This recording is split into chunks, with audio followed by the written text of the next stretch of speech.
Billy back here with Broship of the Nerds. It's been a while. I know my glasses look weird. Anyways, so there's been a lot of talks about WWE and their programming not being the best and having, 38 to 50 minutes of wrestling per show with the rest of that time being devoted to promos that are unnecessary.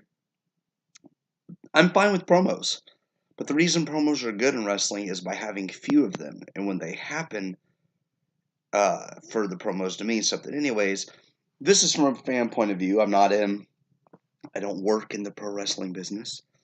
This is what I would do for this coming Monday Night Raw, booking wise. Alright, so Monday Night Raw starts. We're going to say about 2 hours and 20 to 2 hours 30 minutes after commercials. Alright, I'll give them benefit of the doubt there. Welcome to Monday Night Raw, says Michael Cole, and it has all the fans screaming and whatnot. So, interviewer or the ring announcer says the following contest is scheduled for one fall. The winner of the match will advance to the main event to fight for the vacated United States Championship.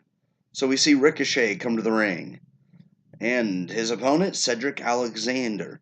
This will be an athletic match for those fans that love seeing a back and forth athletic contest. So those two would wrestle 15 minutes, and Ricochet goes over in this matchup. Afterwards, the two shake hands as it was a very close match and they gain respect for each other. Okay, cool. Next, right after the commercial, we have the second main event qualifier for the U.S. Championship later in the night. Cesaro versus Robert Roode. This match goes 15 minutes. This is kind of like a little bit of a back and forth with two in-ring veterans that have some cool moves. Cesaro goes over. So far we have Ricochet and Cesaro in the main event. Next up, right after the commercial, we have a third main event qualifier. Samoa Joe versus Eric Young. This will be a 10-minute match. Originally, I thought squash, but Eric Young has some talent, so I would put Samoa Joe goes over here with the cookie to clutch, but he makes Eric Young pass out. Eric does not tap, therefore it actually solidifies Eric Young as a mid-carder, and I think he's better than that even, but I think they should give people a chance to see what Eric Young can do. Next up, the fourth match after a commercial. This is another main event qualifier. The Miz versus Sami Zayn. 15 minutes back and forth. Two really good ring veterans here. Sami Zayn gets frustrated by The Miz, hits him with the chair, and beats the hell out of him after the match. Gets himself disqualified intentionally. Miz advanced to the main event, but what kind of condition will he be in? So this is more of a Miz just got his butt kicked by a weapon. And Sami leaves the building and then when they interview him, I don't want to compete in two matches. Go on. Next, we have a promo. Very short. This will end the first hour. Baron Corbin and Seth Rollins promo to hype up their match. Super Showdown. You tell your viewers why they should tune into this event, and you emphasize the importance of this championship match. You have Baron Corbin do what he does best, get heat from the crowd. You have Seth Rollins, you know, basically argue why he's the fighting champion, and you keep it short and to the point. 5 minutes max here. So the first hour is done. We're going to hour two. The next matchup is for the WWE Raw Tag Team Championships. So you have Kurt Hawkins and Zack Ryder come out. Open challenge. Anybody that wants to face them, come on down. Gallows and Anderson come down. 15 minutes, back and forth. Gallows and Anderson with the win here, and they win the Raw Tag Team Championships. Give them a chance to get a title run on their way out the door. They're leaving, sure, but they're a good team, and they deserve recognition. I give Gallows and Anderson the championships.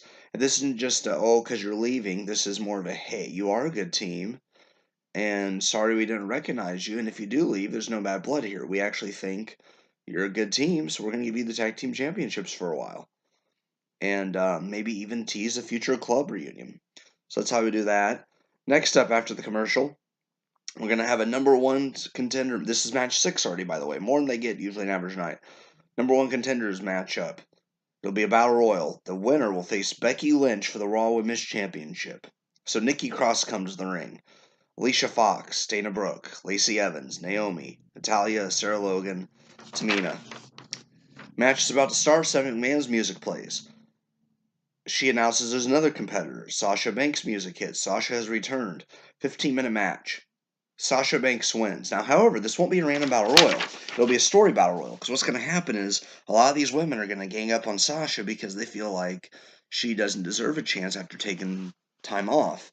So what happens is they gang up on her, but with Nikki Cross being Nikki, and with or Lacey Evans being greedy, wanting the title, the gang up doesn't last very long.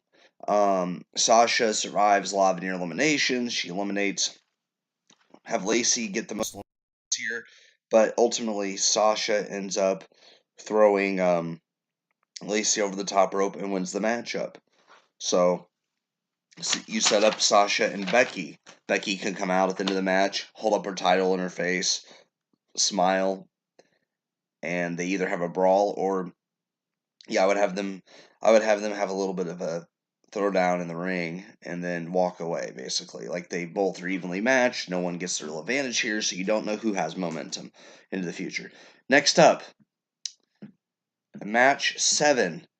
AJ Styles is on the backstage real quick, and he says, I want a title shot, or I want a chance at this US championship.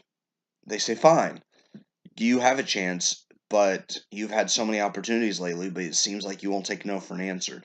So you're going to be in a triple threat match next. So AJ comes out, waits his opponents. Bobby Lashley and Braun Strowman head to the ring. Triple threat match. 15 minutes here to see who the final person is to qualify for the United States Fatal 5-Way Elimination matchup for the main event here in a bit.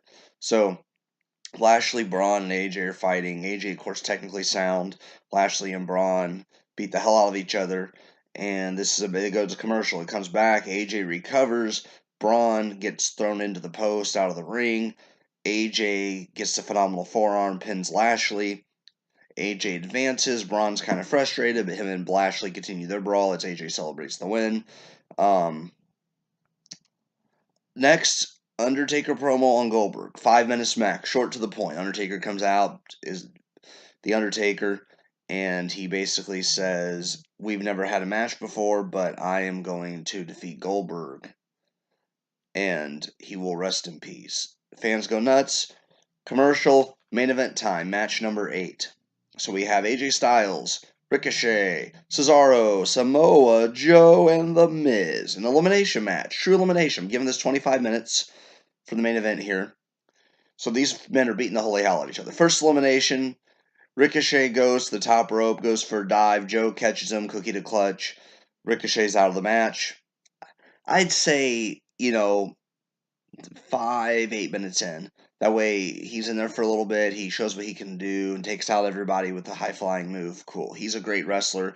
Bright future ahead of that young man, and I give him nothing but respect, but it's not his time right now.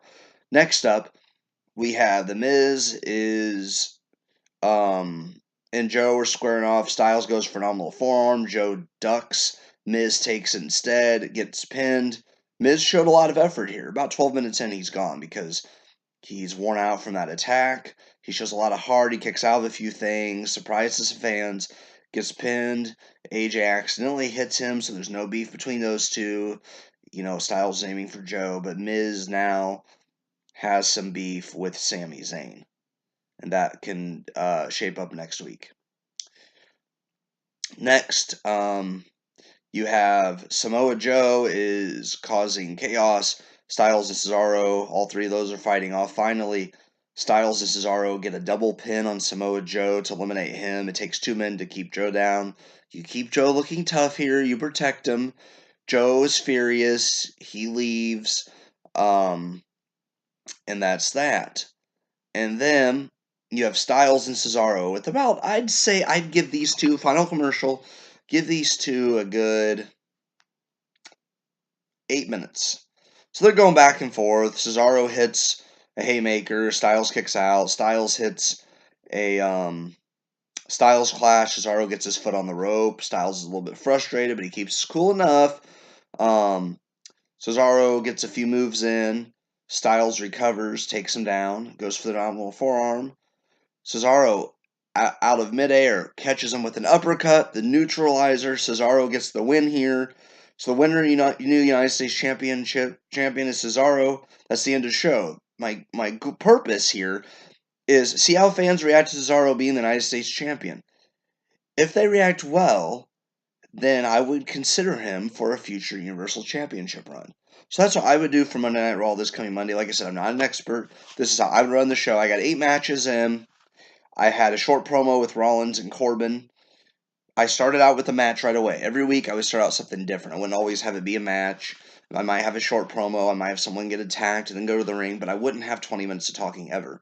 Longer promos are reserved for like a big program like a Royal Rumble match or a multi-person feud, something like that. But make sure every promo, every second of WWE Raw programming is actually used for something important. If it's not important, bye. So, like I said, the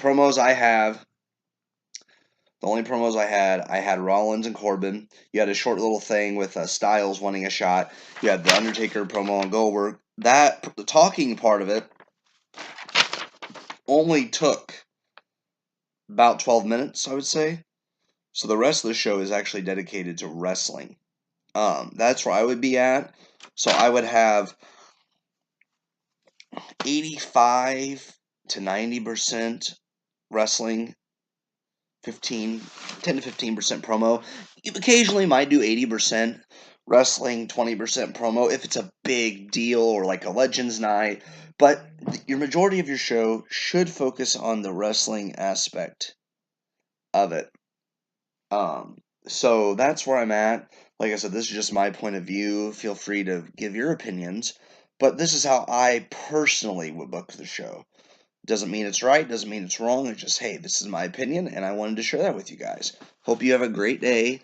And I did not do a SmackDown booking, but maybe I'll do that next time.